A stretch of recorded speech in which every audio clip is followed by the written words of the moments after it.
सीताराम जी महाराज की जय।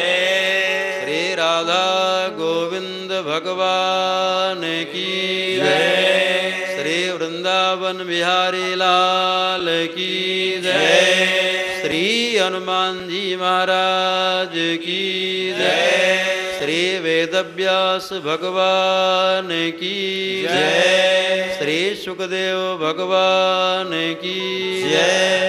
श्रीमद्भागवत महापुराण की जय। जय जय सीताराम। जय जय श्री राधे श्याम। नमः पार्वती पते हर हर महादेव। भक्तवत्सल भक्तवांछा कल्पतरु असरण शरण दीन बंधो दया सिंधो कृपा सिंधो। भगवान श्री सीताराम जी की असीम कृपा से हम लोग श्री अवध धाम में श्री जानकी घाट श्री रामबला कुंज के हाल में बैठ कर के देव दुर्लभ श्रीमद् भागवत कथा श्रवण कर रहे हैं। जब जन्म जन्मांतर कल्प कल्पांतर युगांतर का पुण्य विधि होता तो ऐसा अवसर प्राप्त होता है। हम लोग कल श्रवण कर रहे थे मनु जी के वंश को। मनु जी के 3 पुत्रियां हुई, आकुति, देवहूति और प्रसूति। 2 पुत्र हुए, उत्तानपाद और प्रियव्रत। अब जो बड़ा बेटा उत्तानपाद इनके वंश का वर्णन करते हैं। उत्तानपाद के वंश में महान भक्त महाभागवत श्री ध्रुव जी का जन्म हुआ। उत्तानपाद के बेटा हुए। ध्रुव जी की जो विमाता हैं सुरुचि थोड़ा व्यंग्यवाण बोली। ध्रुव जी उसको सह नहीं सके और उस व्यंग वचन को सुन करके ध्रुव जी तपस्या करने के लिए जाते हैं और 5 महीने में ही इतनी कठोर तपस्या की कि 5 महीने में ही भगवान का साक्षात्कार कर लिए। ध्रुव सगलानि जप्यो हरि नामु पायो अचल अनुपम ठाम। और ध्रुव जी को ऐसा पद मिला जो आज तक किसी को नहीं मिला। ध्रुव पद की प्राप्ति हुई। ध्रुव जी के वंश में बेन नाम का राजा हुआ। कथा बढ़ाना है। बेन नाम का राजा हुआ जो नास्तिक था। ऋषियों के अहंकार से राजा बेन की मृत्यु हुई। उसके शरीर का जंघा का मंथन किया गया तो काला काला छोटा सा पुरुष उत्पन्न हुआ। उसे ऋषि महर्षि कहते निशीत। उससे निषाद जाति हो गई। बेन की भुजाओं का मंथन करने से स्त्री पुरुष का जोड़ा उत्पन्न हुआ। ये भगवान के 24 अवतारों में है। पृथु भगवान का प्राकट हुआ। बोलो पृथु भगवान की जय। श्री पृथु महाराज पृथ्वी को समतल किए। इसका नाम पृथ्वी तभी से पड़ा है। श्री पृथु जी 100 अश्वमेध करने का मन में संकल्प करते हैं। 99 तो पूर्ण हो गया कि जब 100वां यज्ञ शुरू हुआ तो इंद्र यज्ञ में बाधा करते हैं। भगवान नारायण इंद्र को साथ में लेकर के पृथु महाराज के सामने प्रकट होते हैं। कहते हैं आप वरदान मांग लें। पृथु महाराज वरदान मांगते हैं कि मैं आपकी कथा श्रवण करना चाहता हूँ। कथा श्रवण करने के लिए हमारे 10,000 कान हो जाएं। मैं कुछ नहीं चाहता, न मैं पृथ्वी का राज्य चाहता, सार्वभौम राज्य नहीं चाहता, स्वर्ग का लोग राज्य नहीं चाहता, ब्रह्मपद नहीं चाहता, पाताल का राज्य भी नहीं चाहता, न कोई सिद्धि चाहता। मैं तो केवल आपकी कथा सुनना चाहता हूँ। कथा सुनने के लिए हमारे 10,000 कान हो जाएं। न कामये नाथ तदप्यहं क्वचिन् न यत्रुष्मच्चरणाम्बुजासवः महत्तमान्तर्हृदयान्मुखच्युतो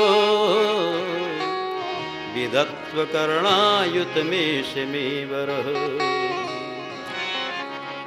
पुनिप्रणम पृथुराज समाना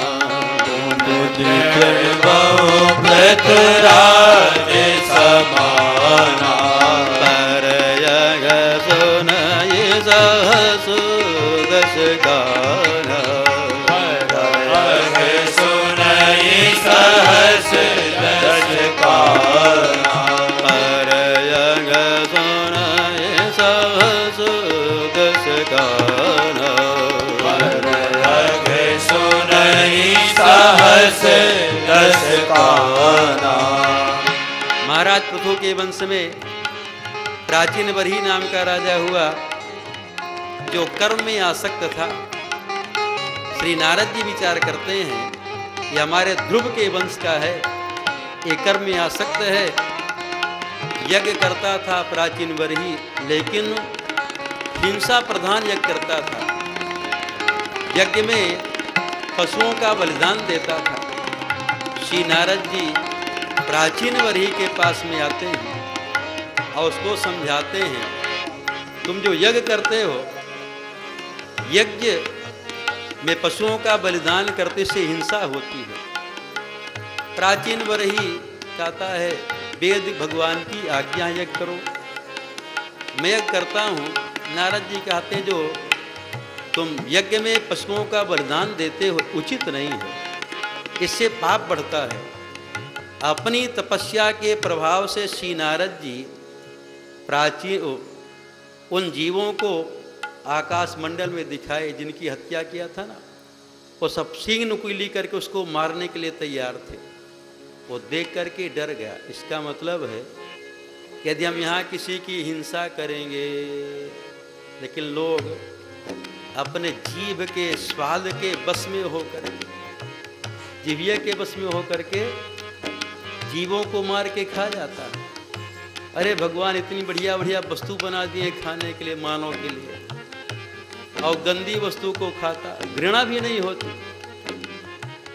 तो यदि हम यहाँ किसी को मार के खाएंगे, वो हमको मारने के लिए तैयार रहेगा। देख के डर गया। नारद जी से प्रार्थना करता मेरा कल्याण कैसे हो। श्री नारद जी उसको पुरंजनोपाख्यान की कथा सुना। बड़ा सुंदर उपाख्यान है, आध्यात्मिक।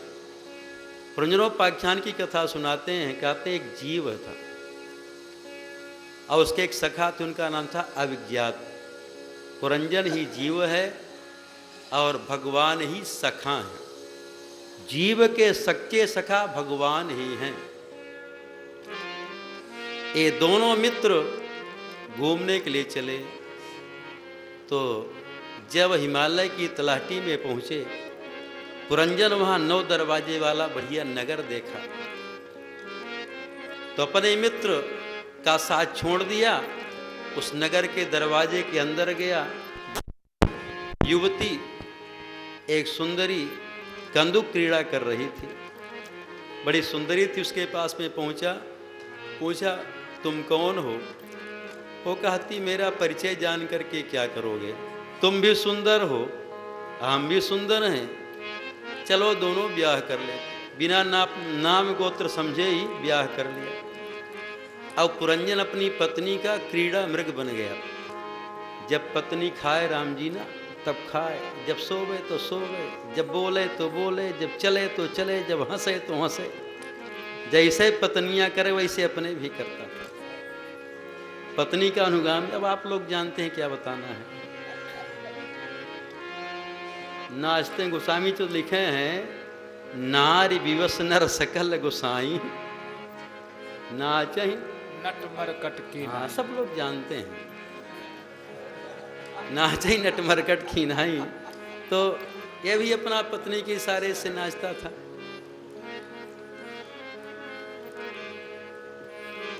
एक दिन अपनी पत्नी से बिना पूछे ही चला गया मृगया करने के लिए।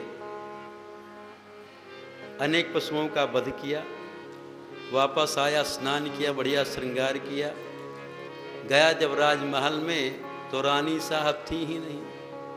पूछता मलकिनी कहाँ गई, रानी साहब कहाँ गई? दासियाँ बताई आज तो नाराज होकर के कोप भवन में चली गई।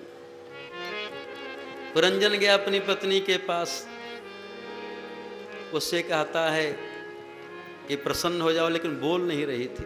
तो चरणों में गिर गया, चरण में गिर करके अपना सिर रगड़ करके प्रार्थना करते, एक बार प्रसन्न होगा, गलती माफ कर दो, दोबारा ऐसी गलती नहीं करेंगे। वो पुरंजनी प्रसन्न हुई, उसके साथ में विहार करता है। कई लड़के हो गए, बेटियां हो गईं। उस नगर की रक्षा करता था 5 फण वाला सर्प। चंडवेग नाम का गंधर्व उसके नगर में आक्रमण कर दिया और उसमें सेना की संख्या थी 720। 360 तो स्त्रियां थीं और 360 पुरुष थे। नगर में आक्रमण कर दिए और उस काल की कन्या का नाम था जरा। जरा भी आक्रमण कर दी।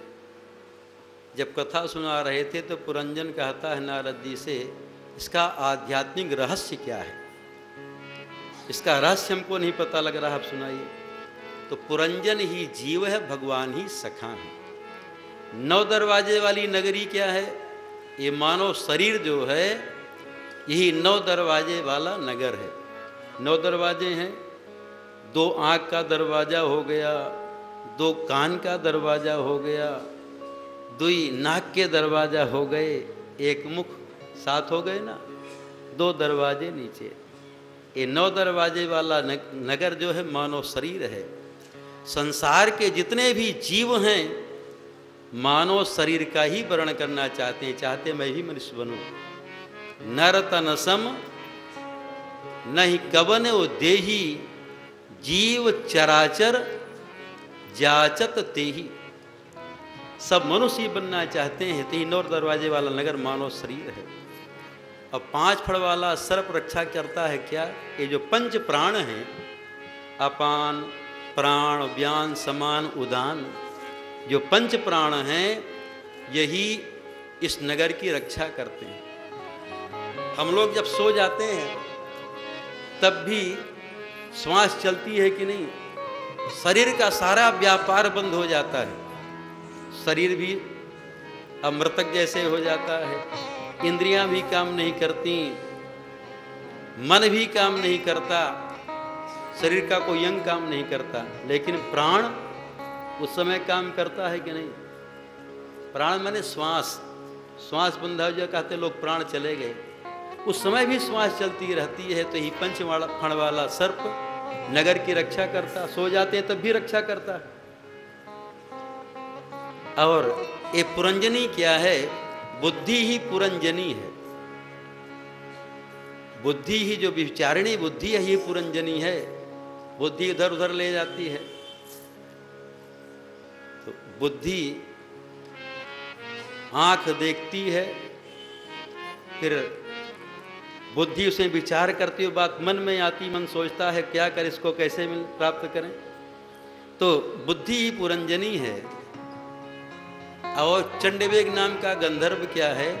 ये जो संवत्सर है ना, वर्ष, यही चंडवेग नाम का गंधर्व है, यही काल है। इसमें सेना की संख्या 720 है। एक वर्ष में 360 तो दिन होते हैं और 360 रात्रियां होती हैं। ये 365 वो अंग्रेजी वाला में है महाराज, हिंदी वाले में 360 होगा। हम हिंदी वाला बता रहे हैं पंचांग का। सर जी अपने पास रखिए 365। इसमें कोई महीना 28 दिन का होगा उसमें। तो वर्ष भर में 360 दिन होते हैं और 360 रात्रियां होती हैं। ये आक्रमण करते हैं। दिन बीता, रात्रि बीती, ये शरीर को मार रहे हैं। और काल कन्या क्या है? ये जो जरा है यही काल कन्या। जब जरा आक्रमण करती है ना, ये सबके साथ में विवाह करती है, चाहे गृहस्थ हो, चाहे वैरागी हो, चाहे सन्यासी हो। ये जरा जो है सबके साथ विवाह कर लेती है। जब कान के पास का बाल सफ़ेद हो तो समझ लें कि अब जरा आक्रमण कर दिया, सावधान हो जाना चाहिए। दशरथ जी तो सावधान हो गए, देखे जब अपना शीशा में मुख, कान के पास का केवल एक बाल सफ़ेद था। दशरथ जी विचार करते अब तो वृद्धावस्था आ गई, बुढ़ापा आ गया, अब राम